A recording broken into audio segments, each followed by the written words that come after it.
Why do I have this no clip enabled? Like, I can...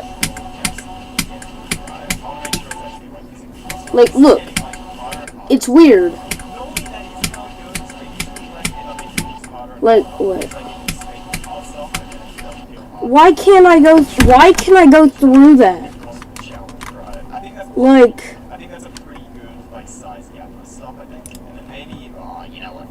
Why can I want you to transition out of it, so I'll like chuck that there, so that's like a chill through there, and then you no.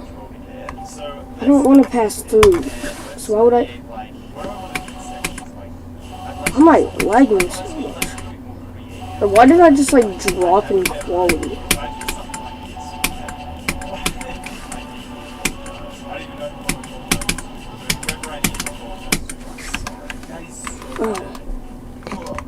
Why is it lagging? Why am I at 60? That's why I'm at 60 FPS. I always go on, 240. I don't even know at this point. I don't even know.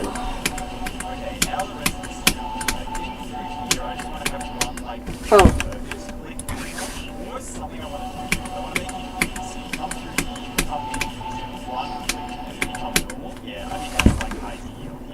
Anyways, I guess we'll just make it.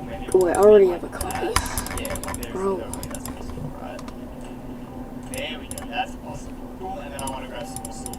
Now, time. Yeah, for some reason, the regular copy I was using just did not work. I don't know why, so.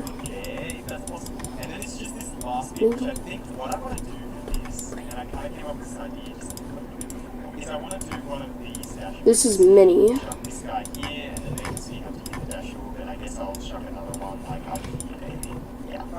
This is also mini. Triple speed. Then we'll just put one right there. Which is big. Just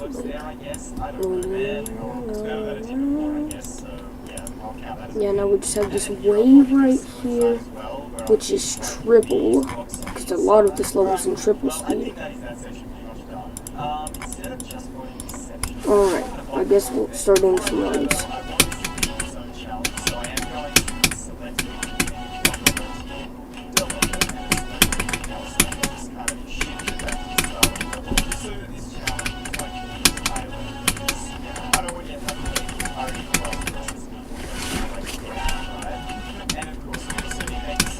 I've forgotten how to play this level.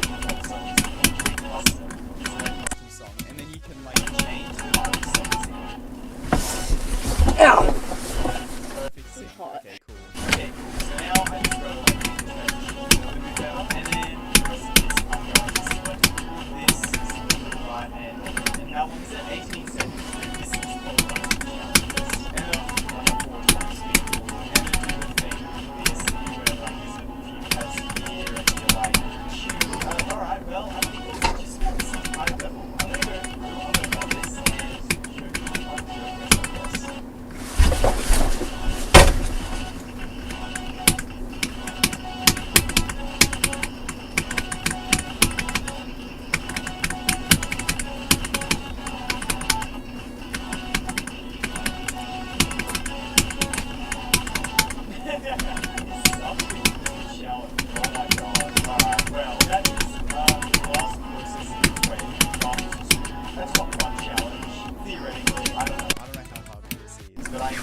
Quite a lot of frame perfects in here, and so ones that aren't frame perfects are really, really decent.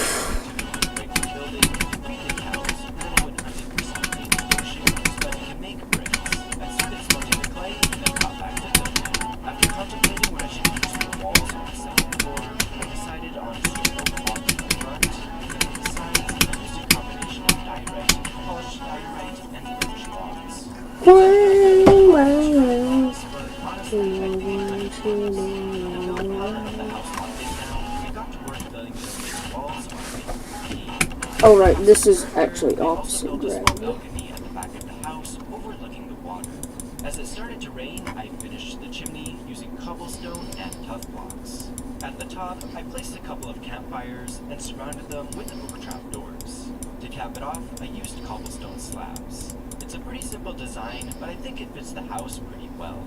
Next, I spent some time texturing the first floor walls with a variety of deep slate, tough, and cobblestone blocks. Our house is getting pretty close to being done now, so I added the windows as well as the doors. I started day 16 by painting the cows, and I got back to detailing the house by placing some buttons on the sides of the box, and because I can't help myself, I also added some texture variation into the roof using porch stairs and cobblestone slate. Next, I made some flower pots and planted some leaves so that I can add some bushes in front of the windows. I really love how this adds some color to our house. I removed the grass blocks on the house to make room for a patch of forest dirt.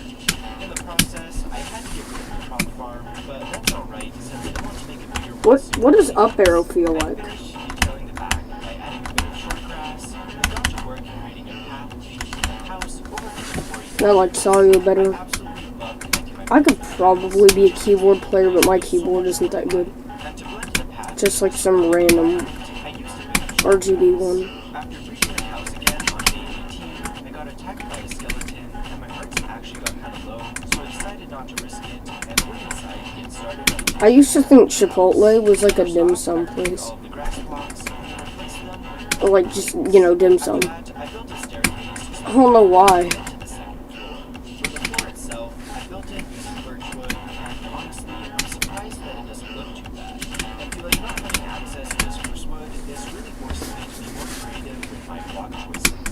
Speaking of blocks, I'm almost completely out. So on day 19, I made a shovel. Okay, I didn't change something though that I don't like. Is that if we go over here, I have this enabled, and I don't like those. I don't like it leaning. I just like it. You know, I like my spiders walking, bro. Yeah, it makes it look better.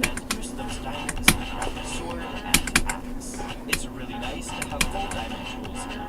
I need more wood to finish the interior of our house, so I continued my deforestation project by removing another huge section of trees. I think we should have all the materials we need now, so I got back to building. First, I added a railing to the stairs using oak trap doors so that no one would fall down, and then I got to work fixing up the ceiling. After that, I added some cornices to this corner, and then got to work detailing this wall by the window using a crafting table, a stone cutter, and a bunch of barrels. And for a final touch, I added a flower pot and a lantern. This wall here was looking pretty boring, so I used this very creepy painting to fill out the space, and then with a sleeve of the villagers, we jumped directly in their soul. Once the nightmare was finally What does it feel like whenever I put one of my keys on another one?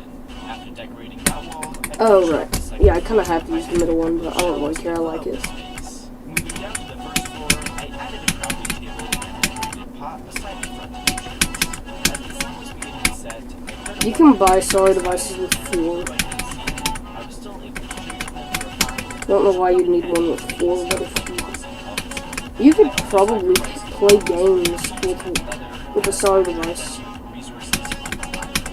The next thing I added was a carpet using lapis blocks since I really haven't floor right now. After adding a few more decorations, by the stairs using an infinite plan.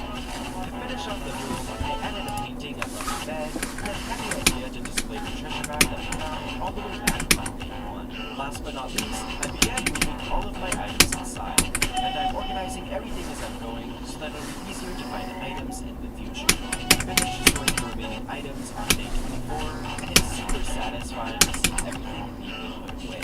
With the starter house now finished, I was pumped to get started on our next project.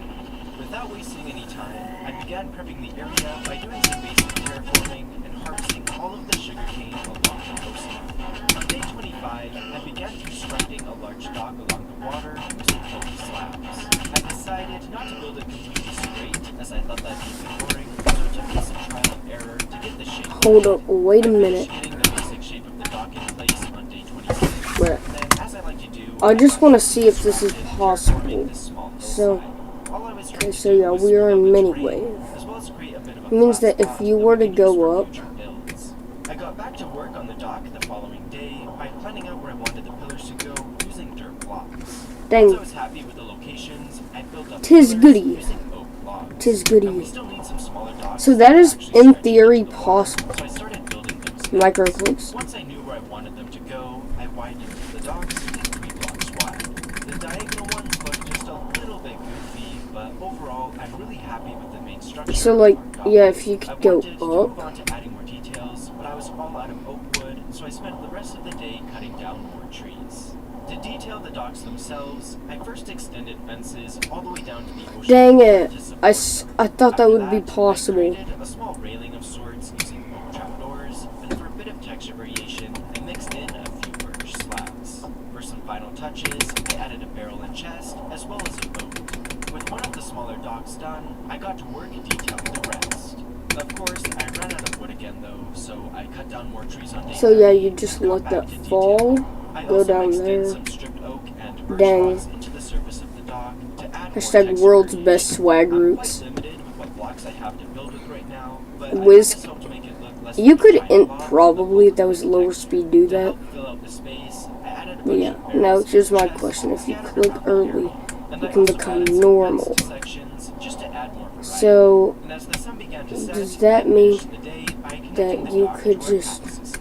I'll probably add more details to the dock later, but for now, I'm happy to I don't think you At the start could. of day 31, I set up a Right now, this small is gonna be box super for fast now. fences and fences. After that, I felt like making our mine entrance look more in place, so I created large boulders surrounding it out of tough and cobblestone blocks. To create a lush vibe, I blended everything together using oak leaves and short grass.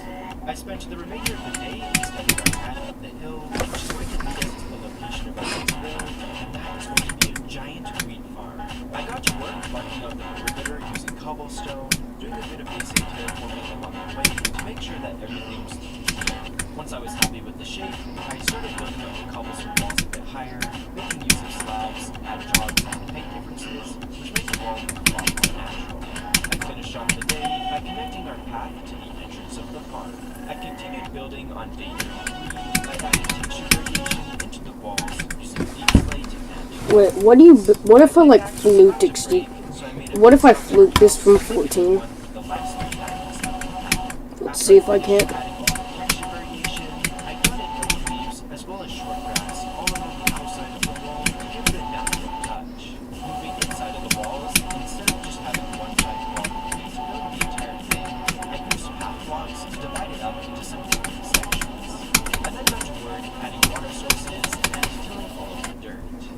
Dang it, I forgot you can't just hold there.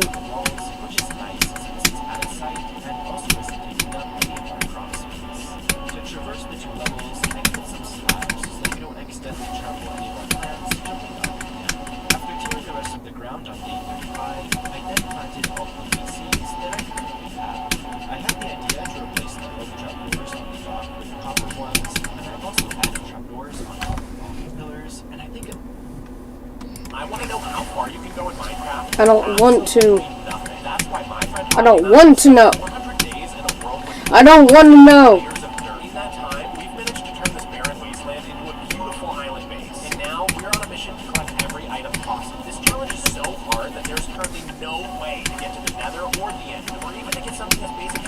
That means no furnaces, tons of villagers we can't get, and lots of missing redstone components. Which is why on day 401, I set out to make a manual sugarcane farm using the sugarcane we just acquired from the wandering trader in the previous episode. We have lots of manual farms in this world, but we've also found really creative ways to make things a tiny bit faster for ourselves. While I was working on the new farm, Poppy decided to take on a straight iron golem in her base. Only if there's a golem in our base, which one? No, Poppy, be careful. I'm a pro. I know my limits. I got one. We both spent the evening shearing sheep for some rock wool. We call it rock wool because without access to stone, light gray and gray wool have become our main terraforming blocks. It's really hard to describe just how brutal this challenge really is. Just getting wood in this world took us the first 100 days. We used the bonus chest in order to get a log for a crafting table and an apple. Then we farmed zombies for iron to make a cauldron and collect water. Using the water, we farmed drown for a lightning rod, then turned our pigs into piglins and gathered enough gold for a gold map. We were able to get a witch to throw a weakness potion at a zombie villager so we could cure him and trade for enough emeralds to get the sapling from the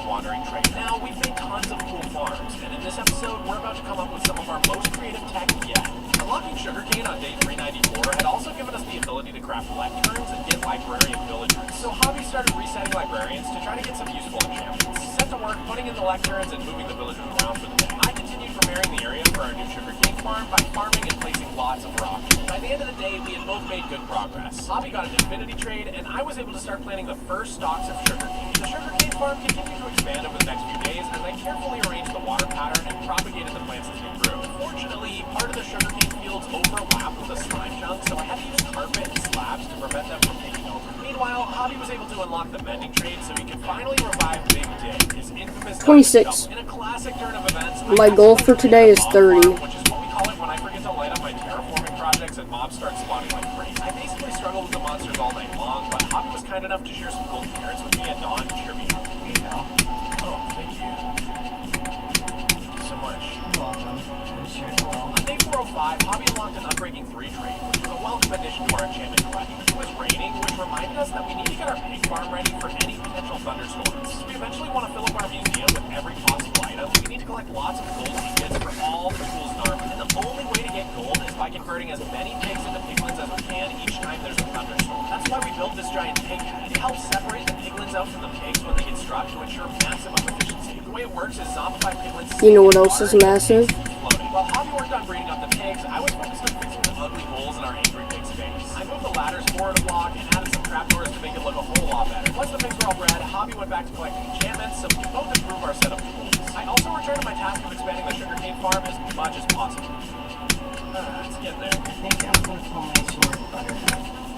On day 406, Hobby got an efficiency 5 trade, so he started working on collecting and combining all of our new books to make the perfect set of tools. I spent the day mining 27. collecting moss to use for the sugarcane cliffs. That evening, I took a stroll through the cliffs using the mini HUD mods and light overlay to double check that everything was mob-proof. Then the next day, Hobby started grinding through the librarian trades in order to unlock the glass trade. We managed to trade for our very first piece of glass in this world. And it only took 407 in-game days. That's over 100 hours of playtime. Hobby dropped off some of the glass with me, and I decided to take a break from the sugarcane fields to work on replacing the leafy drop chute of our mob farm with our shiny new glass. I decided to make the glass into a rainbow pattern using the dye from our little flower farm. Fortunately, we still have no green dye, so I had to skip that color. Even though on day 394 we did unlock cactus from 1ET alongside the sugarcane, we still have no way to smelt it into green dye because we can't craft furnaces and you can't roast cactus on a campfire. While I continued dyeing and placing in the glass, Hobby began creating a body for our angry pig head. This should give us even more room to store pigs in between thunderstorms. Hobby was really struggling to try and figure out the 31. Dang. 4, 5. He's moving.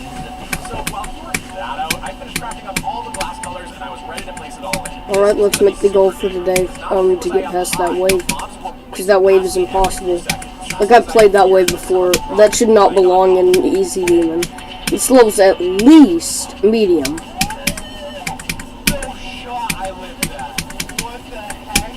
I mean, some parts are easy. Or easier.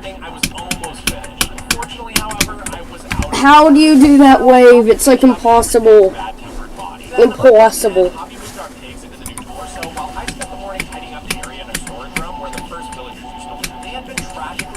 Zombies on day 395, marking the end of an era. Afterwards, I went back to work on the sugarcane cliffs, but Hobby noticed some slimes respawning in one of our autumn trees, so I spent some time adding carcass to the canopy to prevent further slimy encounters. Hobby then traded for some more glass so that I could finish off converting the dropship. In our first 10 days, the impact of unlocking sugarcane could already be felt all over our world. We had a huge new farm for the crop, tons of amazing trades from our new librarians, and a beautiful new dropship for our farm. But Wanty's visit on day 394 that brought us sugarcane also brought us a third item, the birch sapling. We can't get bamboo or the nether trees. There are only 8 different wood types we can unlock, and birch is our 4th. So I'm really looking forward to working with the birch wood over the next 10 days. But before we got into another play session, Hobby and I decided to catch up on our favorite anime together. Dedicated CPU cores, affordability, One Piece. Logswamp, the king of Superflat, attained this and everything else that Minecraft server hosting has to offer. You want my server host? You can have it. All you have to do is find it. Bloom host. Now you just have to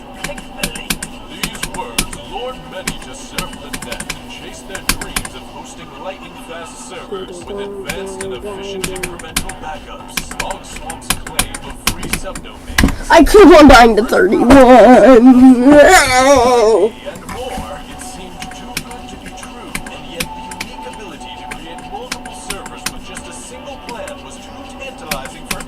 Minecrafter to ignore. The world has unquestionably entered the great age of high-performance Minecraft server hosting with 99.99% uptime and DDoS protection. So go on, free yourself from overpriced, underpowered server hosting. Take to the pinned comment and click the link. And don't forget to use code ROG25 for 25% off your first month. After quickly binging all 1,000 episodes, we were finally ready to get back to play. On day 411, I carefully finished upgrading the drop chute and then began working on a staircase to connect the farm area behind the north wing to the sugarcane cliffs. After admiring my hard work, Hobby spent the whole day at the dirt mines. We want to build up a big soil surplus so we can do some sizable terraforming projects in this episode. I made some big expansions to our sugarcane field and it was starting to grow at an exponential rate. Both continued on the next day. I expanded the sugarcane farm a whole bunch more and Hobby kept mining dirt and breeding our pigs. Hobby was a little upset when he found that one of the villagers in our auto crop farm had managed to escape the spot in the middle, but I quickly got him back to place. Hobby then calmed down and subsequently... And look how hard this wave is, and no, this is an easy demon. I don't even have to beat this level to know that this is not an easy demon. This is not easy! Look at YouTube shorts and you'll know what easy demon wave is.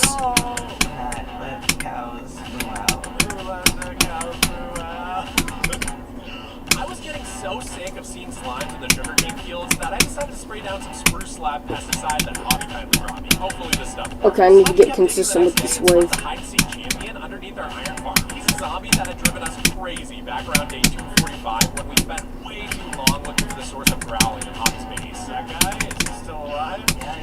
We both hoped the hide-and-seek mafia wouldn't get angry with us as I finished up expanding the sugarcane farm. When the sugarcane cliffs finally finished on day 415, I shifted my attention to the birchwood we had acquired. I began farming heaps of birchwood while Hobby went back to working on enchanting a perfect set of tools for me. He decided to come up with unique names for each one as a surprise. I continued collecting birchwood until Hobby delivered me the finished tools the following day. Mr. Mom, Yeah? I have your new thing. Divine Sunderer, Stride Breaker, Void Staff, Night Harvester. Are these like Yu-Gi-Oh cards or something? Worse. What are they? Give me this. I don't know. Are they LOL? They LOL. No wall items. No LOL items. Thank you so much. I really appreciate it. Hobby had a fun time predicting the comments on this video just to torture me. Mom, wait, legal legends. Mom, wait, legal legends. Mom, just like legal legends of Mom. I was his on as well. Just kind of make a good one. Take them off the street. Rescue them. Great, nice and Hobby and I wrapped up our play session and logged off. Somehow, time just got away from us. We both got super busy, and suddenly it had been 60 IRL days before we had logged on. So we both needed a minute to get our bearings. Okay, so I'm just gonna remember what we're doing. Hobby eased back into things by collecting some wood while I used our tulip farm to grab some pink tulips. Afterwards, I kind of just ran around aimlessly while Hobby and I discussed some plans for the world. Hobby had spent those 60 long days doing some research into structuralist superflat technology, and he had 3 major breakthroughs. The first of which is an idea for how we can potentially get a raid farm working, which would be our best source of both redstone and glowstone. Having more redstone would finally allow us to take on some more ambitious redstone contraptions. Without stone to get pistons, repeaters, comparators, and observers, our redstone capabilities are quite limited, but we might just have a few tricks up our sleeve. So on day 418, Hobby began collecting materials for the raid farm while I went back to gathering up birchwood. I want to use the birchwood to create a beautiful beach, since we can't duplicate the few sand blocks we have gotten from 1DT without an end portal. So much like we have rock wool, now we have sandalwood. At the end of the day, I tried using the sandalwood to create a small island around the tulip farm. Anyways, let's go. Practice for doing a bigger beach, and I actually really liked how it was coming out. I finished up Tulip Island the next I'll day, play and after Siege after training this or class for the something. raid farm, Hobby came by to see how convincing the birches as sand. It works for me. He also showed me where the raid farm's gonna be. Going that way, and then past the water there. That means I need the center of the river. Hobby and I said goodbye, and he set out in his boat to begin construction on the raid farm. The next day, I decided to visit the seaweed bar for no real reason. Sometimes it's just so relaxing to farm the kelp here. It really mellows me out, you know? Meanwhile, Hobby prepared the area for the raid farm by expanding the water room. And then he began building a glass tube for a minecart elevator to get up to the farm. You can't get elytras, or get soul sand for a water elevator, or even get pistons for a piston elevator. So I think this minecart elevator is actually the best way to go upwards. Now that is some old school Minecraft technology. 32. Finally! Besides the building near the staircases up to the museum promenade, just meh. So I went through with some trapdoors and buttons and tried to make everything look much more finished.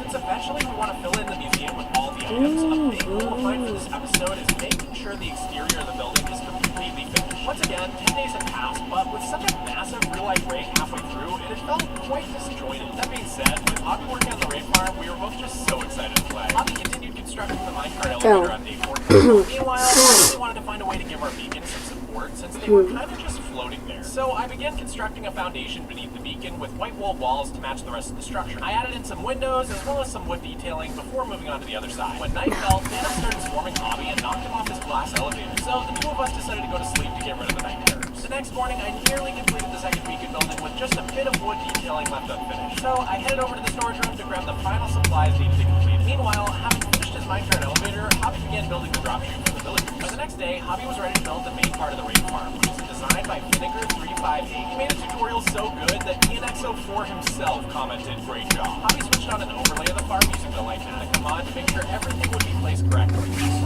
Precise goal placement. While Hobby finished constructing the raid farm, I grabbed all of our birch wood and finally got started on making a big beach near the sugarcane farm. The tulip gazebo had been great practice, and I was feeling pretty good about the results. This is done. The raid farm? In order to initiate the raid farm,